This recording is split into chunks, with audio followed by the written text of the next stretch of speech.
Jadi kita mau milih yang mana, Bu?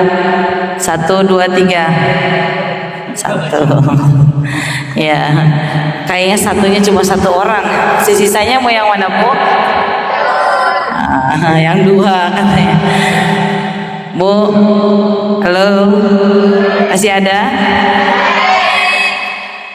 Kalau kita pilih, jangan nanggung-nanggung.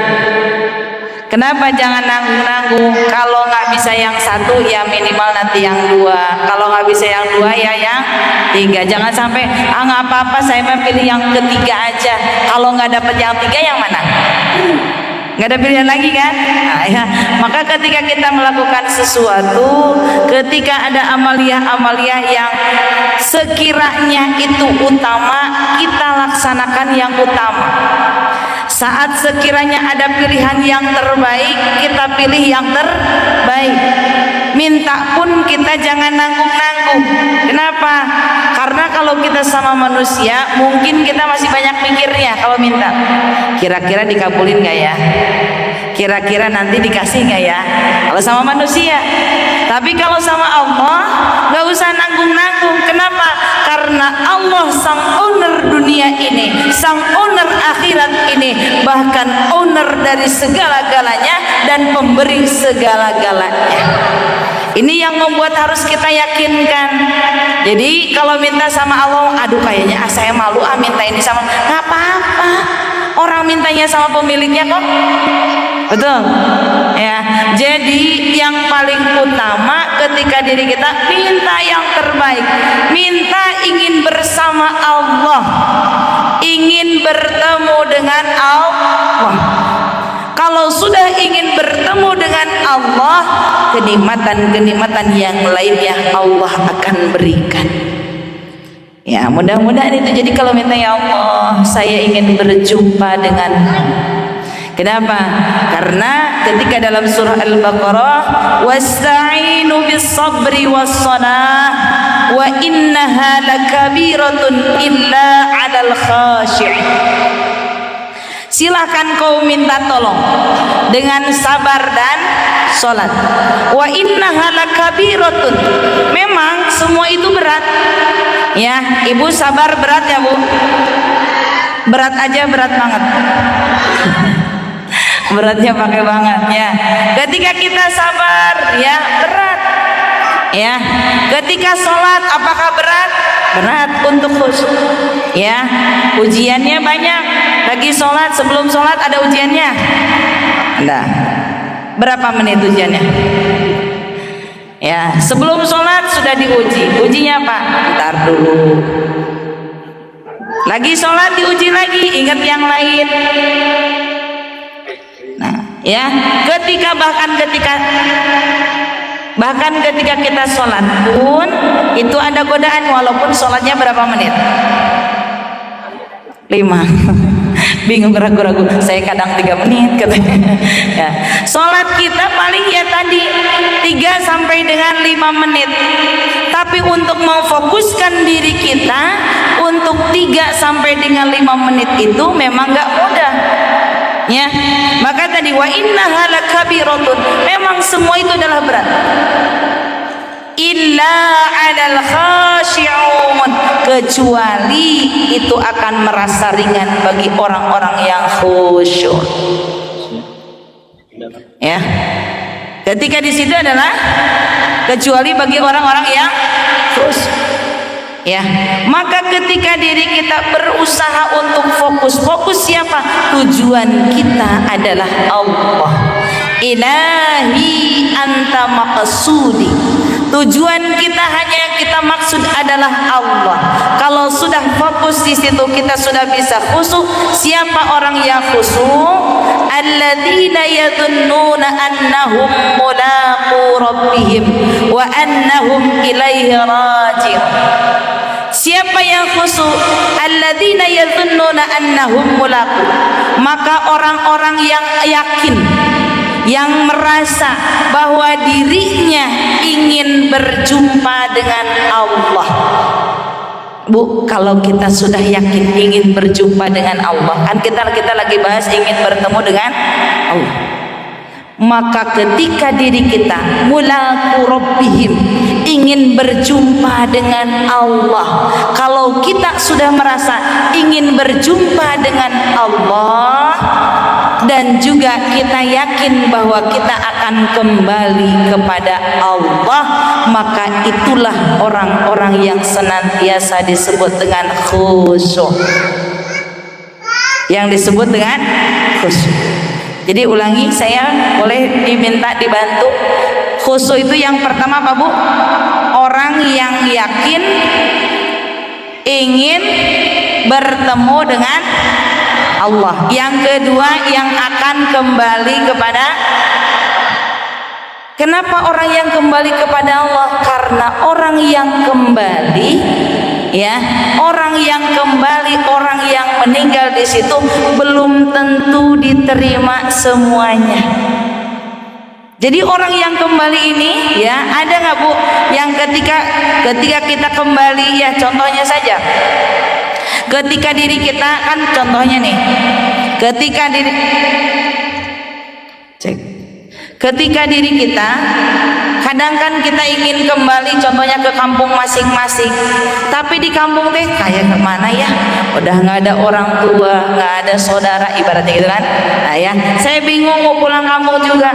Kita dengan manusia saja terkadang ya kita merasa bingung, saya mau kembali kemana, padahal saya aslinya sih, saya contohnya ya, saya dari Pangandaran mau pulang ke kampung aja kayaknya aduh males banget, udah nggak ada orang tua gitu ya, dan lain sebagainya. Nah apalagi ini orang yang kembali kepada sang pemiliknya, belum tentu pemiliknya bisa menerima kita. Kenapa? Karena orang yang bisa kembali kepada Allah, orang yang bisa diterima oleh Allah, yaitu orang yang senantiasa sama dengan saat dilahirkannya. Apa yang dilahirkannya? Seperti apa dia dilahirkannya? Kullu mauludin yuladu 'alal fitrah. Ketika bayi yang baru lahir itu dalam keadaan fitrah, dalam keadaan suci. Begitupun saat Allah kembali, maka ingin sama fitrahnya, ingin sama sucinya yang bisa diterima oleh Allah Subhanahu wa ta'ala. Ya, jadi mudah-mudahan kita semuanya dalam rangka berikhtiar. Berikhtiar apa? Berikhtiar ingin berjumpa dengan Allah. Gak usah nanggung-nanggung Bu, udahlah gak apa-apa, saya mah surga emperan aja. Terus kalau ibu ketendang gimana? Kalau kita nggak masuk surga bagaimana? Minta sekalian yang tinggi. Ya Allah, saya ingin berjumpa dengan Allah. Maka tadi niatkan, levelkan kita yang pertama. Ya nanti kalau kita nggak mampu, minimal kita yang kedua. Ya urusan akhirat nggak apa-apa lah, saya masuk surga doa. Ya mungkin ketemu Allahnya sesekali aja. Tapi tadi niatkan biar kita ketemu dengan Sang Khalik. Siapa sih yang nggak mau ketemu dengan yang penciptanya? Punten ibu bapak, saat ketika diri kita kerja di suatu perusahaan, ketika kita kerja di suatu perusahaan, ada gak yang bahagia saat kita bisa berdekatan dengan owner perusahaan itu? Halo, bahagia nggak Bu? Kita ketemu ya dengan ownernya, bukan dengan ketemu dengan GM-nya lagi, bukan ketemu dengan general manager-nya lagi, bukan dengan yang lainnya, tetapi ketika kita ketemu dengan owner perusahaan itu, ibu bangga tidak? Bangga. Ibu bahagia tidak? Bahagia. Yang ada di depan kita, contohnya ibu lagi disuguhin, kita ketemu dengan owner kita nih, owner di dalam perusahaan. Saat ibu disuguhin, ya disuguhin, kira-kira ibu memilih makan atau memilih selfie?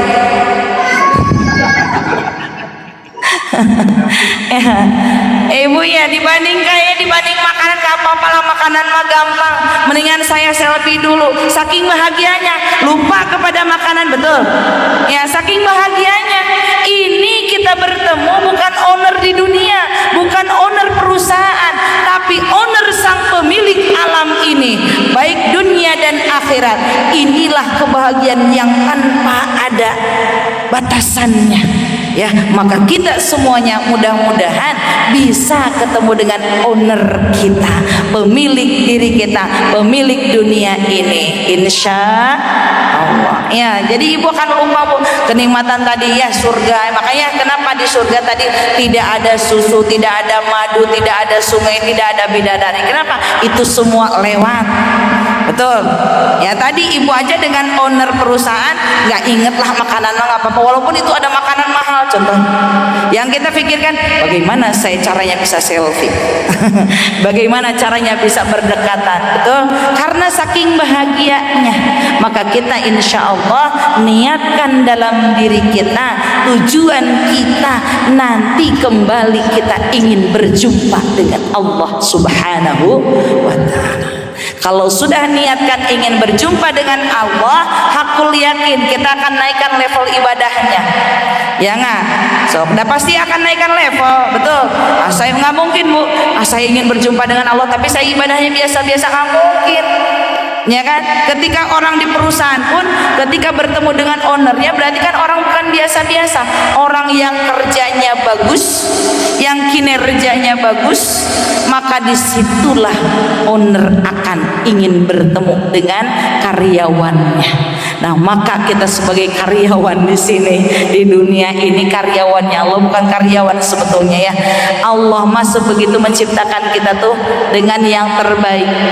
Maka kita semuanya Allah berikan kedudukan yang baik, yaitu adalah sebagai khalifah di muka bumi ini. Mudah-mudahan kita pun bisa menjadikan kebaikan ini yang Allah berikan kita bisa manfaatkan semaksimal mungkin. Insya Allah. Tadi ketika diri kita cinta sama Allah, ibu kalau cinta berarti sering apa? Kalau cinta berarti sering apa? Kok bingung? Ya, menyebut namanya boleh. Tak kenal makanya tak sayang makanya tak cinta. Ya nggak bu? Berarti kita kenali dulu Allahnya. Kalau nggak kenal maka tidak akan sayang, merasa sayang sama Allah. Kenali dulu Allah seperti apa. Seperti apa dalam artian apa aja yang bisa kita kenal, minimalnya kita kenal dari mulai asmaul husna-nya. Betul. Ketika kita kenali dulu dengan sifat-sifatnya, terus kita kenali Allah sampai dengan bagaimana cinta itu tumbuh kepada Allah Subhanahu wa Ta'ala. Kalau sudah cinta maka kita akan sering menyebutnya. Betul. Nah, kalau sudah cinta ibu mau ngapain saja Allah, ibu mau mandi, ibu mau masak, ibu mau ngapain aja yang terfikirkan dalam pikiran kita, yang ada di dalam hati kita itu hanya Allah Subhanahu wa Ta'ala. Maka ketika Allah memerintahkan wabtaghi fima atakallahu darul akhirah, Allah memerintahkan ketika untuk urusan akhirat, ya, ketika untuk urusan akhirat, maka Allah memerintahkan kepada kita agar terus kejar urusan akhirat, ya. Ketika diri kita untuk urusan akhirat, utamakan urusan akhirat. Kenapa kita utamakan urusan akhirat? Ya, lihat kalimat selanjutnya, wala tansi nasibaka minad dunya. Ketika di sana, ya, Allah mengatakan jangan kau lupakan urusan dunia. Berarti kalau secara bahasa ketika Allah memerintahkan yuk urusan akhirat, perbanyak untuk urusan akhirat, jangan kau lupakan urusan dunia. Kalau kita jangan sampai kebalik bu. Ayo kerja, urusan dunia, jangan kau lupakan akhirat. Awas, jangan kebalik. Kan terkadang kita seperti itu kebaliknya. Urusan dunia tadi, sholat 5 menit kali 5 berarti 25 menit. Betul. Tambah baca Qur'annya setengah jam. Tambah lagi sholat sunnahnya lah 2 kali lipatnya berarti 25 tambah 25 50 menit, 50 menit tambah 30 menit berarti berapa? 80 menit. Masih 1 jam berapa tuh? 1 jam setengah lah ya. 1 jam setengah kurang lebih. Dengan waktu yang kita miliki, yang Allah berikan kepada kita 24 jam. Berarti ketika diri kita Allah memerintahkan, di sini kita kejar urusan akhirat. Wala tansi nasibaka minad dunya. Jangan kau lupakan urusan akhirat. Ketika diri kita berarti jangan lupakan urusan dunia.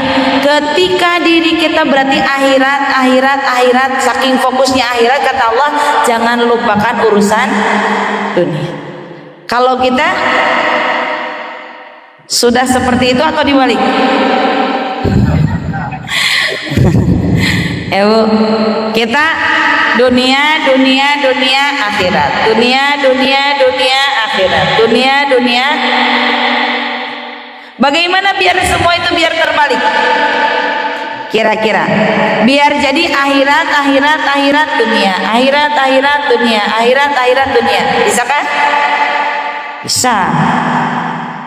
Bisa? Ragu-ragu. Yakin? Bagaimana? Orang ingatnya lagi sholat aja ingat dunia, sampai lupa ini berapa rakaat. Ada yang begitu? Mana orangnya? Nah, Syekh Nawawi Al-Bantani pun mengatakan di dalam kitab Sulamut Taufiknya, zahidan fid dunya, menjauhi urusan dunia. Ya, zahidan fid dunya qani'an bil yasiri minha. Dan ketika itu kita dianjurkan untuk menjauhi urusan dunia dan kita menerima sedikit dari urusan dunia. Kok bisa kita harus mengurusi urusan akhirat? Kok kita seharusnya kok sedikit nih untuk urusan dunia? Sementara tadi kita kalau hitung-hitung yang ibadah mahdonya ya mungkin hanya 1,5 jam. Sisanya yang paling banyak apa? Dunia, kalau secara lahiriah. Tapi bagaimana caranya ketika diri kita biar nilai dunia ini bisa berubah menjadi akhirat?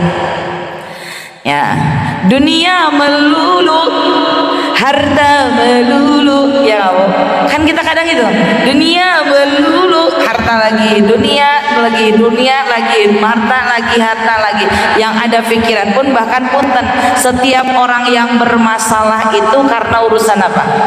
Nah, dunia. Di dalam rumah tangga cekcok urusan dunia, dengan tetangga urusan dunia, dengan anak urusan, ya. Nah, ini makanya kebanyakan kita. Padahal bagaimana caranya ketika kita jangan sampai tadi semakin kau kejar semakin kau jauh. Terikutan Pak Jun nyanyi. Semakin kita kejar semakin jauh. Dunia itu semakin kita kejar semakin jauh. Lihat tadi sahabat Nabi yang paling kaya, yang kelewatan kaya, siapa pun tadi yang sebutan Nabi? Abdurrahman bin Auf. Beliau bukan ingin kaya. Beliau yang inginkan adalah, yang beliau inginkan apa? Ingin kaya atau ingin miskin? Ingin awas. Abdurrahman bin Auf ketika beliau dapat rezeki beliau habiskan, ketika beliau dapat rezeki lagi habiskan lagi, ketika beliau dapat rezeki habiskan lagi, semakin dihabiskan. Bahkan suatu saat beliau ini saking bingungnya bagaimana untuk menghabiskan hartanya, ya, ketika beliau ada yang menawari, ya, itu satu kebun kurma busuk semua, bagaimana caranya, ya, biar bisa ada yang beli. Ternyata ditawarinlah kepada Abdurrahman bin Auf. Abdurrahman bin Auf, wah, di sana bahagia. Ini saatnya saya bisa miskin. Saya akan bayar kurma yang busuk ini, saya akan beli semuanya dengan harga yang luar biasa. Wah, Abdurrahman bin Auf saking senangnya ingin kaya, saking senangnya ingin miskin. Ibu ingin miskin, ingin kaya. Ternyata hesek niatnya kayak salah gitu. Nih lihat garis bawah ibu, ya. Nggak dipungkiri katanya pengen kaya. Nabi kita aja ya di akhir hayatnya nggak kaya, umatnya pengen kaya. Gimana kalau Nabi kita seperti Nabi Sulaiman diberikan kekayaan seperti itu? Gimana umatnya coba? Ya Bu, Nabi kita kan sudah mencontohkan ya di akhir hayatnya beliau dengan tidak memakai, ya maksudnya alas tidur yang kayak kita. Masya Allah, Sayyidah Khadijah tadi kekayaannya 2/3 kekayaan kota Mekah. Di akhir hayatnya beliau memakai pakaian 80 tambalan. Ibu udah punya tambalan satu aja dong ngomel sama suami, belum beli lagi baju. Tapi kayaknya nggak ngomel ya, soalnya Pak cekot sendiri. Soalnya sudah cekot sendiri, udah pada pinter ibu-ibu sekarang ya, tahu-tahu COD-an bapaknya yang bayar gitu. Nah, ketika lihat pengalaman pribadi kan dibeliin baju, beli baju sendiri gitu. Nah, ketika kita mau kembali lagi ke cerita Abdurrahman bin Auf. Abdurrahman bin Auf itu tadi udah bahagia nih. Wah, saya jadi miskin nih. Jadi saya miskinnya karena saya akan membeli tadi kebun kurma yang kurmanya busuk semua. Wah, sudahlah dibayar. Habislah uangnya Abdurrahman bin Auf. Ternyata beberapa saat tidak lama setelah beliau membayar kurma itu, ada orang yang mencari kurma yang busuk dengan harga 3 kali lipat. Sedih lagi. Kenapa nggak jadi miskinnya? Kalau kita nggak jadi kaya. Kalau kita nggak jadi kaya, kenapa? Karena tadi Bu, Allah memerintahkannya jangan kita kejar dunia. Karena di sini ternyata ada yang miss dalam diri kita. Semakin kita ingin kaya, semakin kita ingin harta, harta itu akan semakin menjauh. Kenapa? Saya pun pengalaman Bu. Semakin saya cari kerja kemana-mana nggak ada yang terima saya menjadi karyawan. Ya, wah saya Bu, satu hari dulu awal-awal kecil sih, itu satu hari saya bisa ngiterin pabrik itu sekitar 10 sampai 15 perusahaan, nggak ada yang terima saya. Ya, abinya nawarin sehari sampai berapa Bu? Semakin kita kejar dunia, tetap sakitu gajinya ada 800 ya, pemasukannya 800.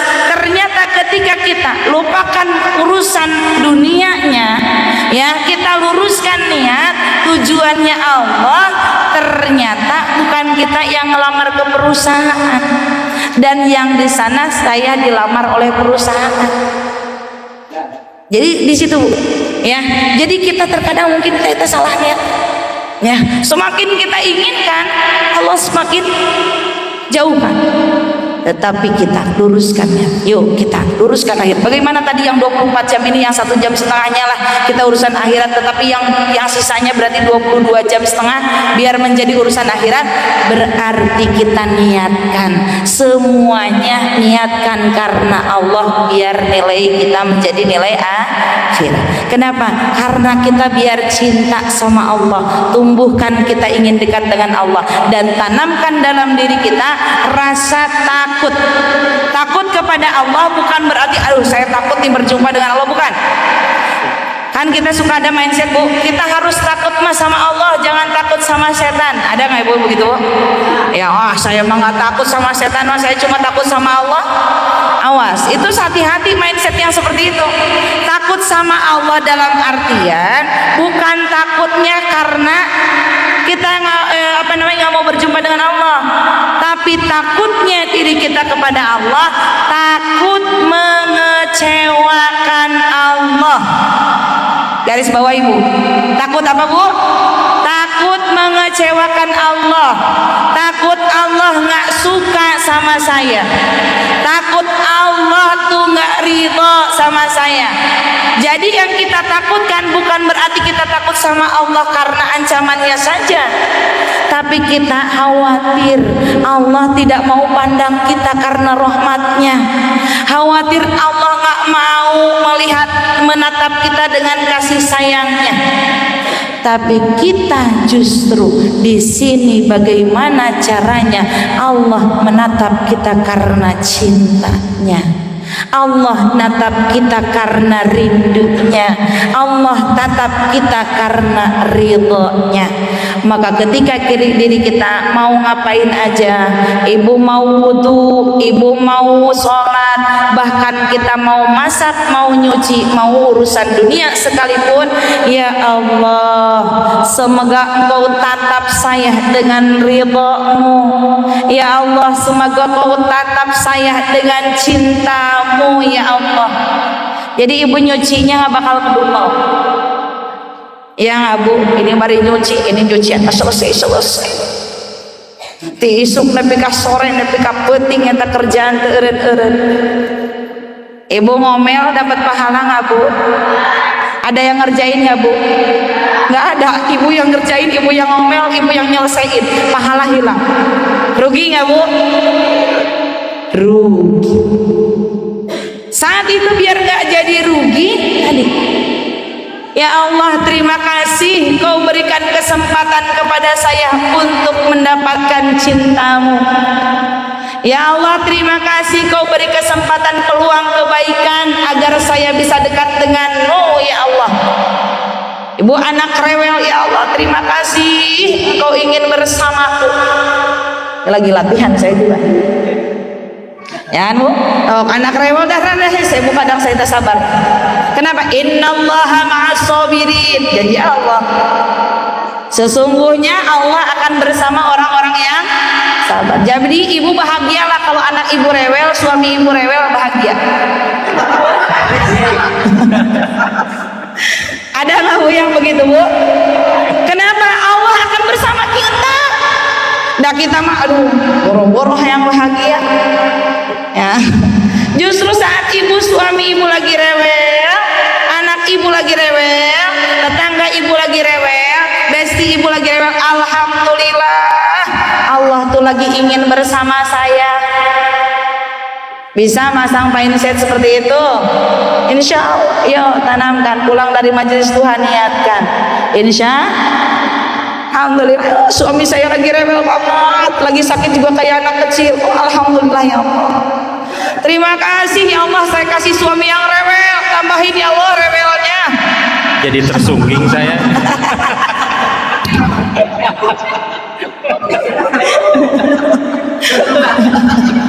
Tersungging kan?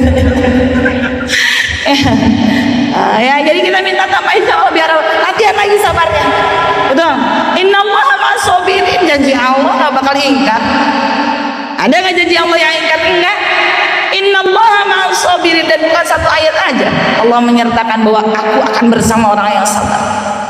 Allah loh yang akan bersama kita, bukan besti lagi.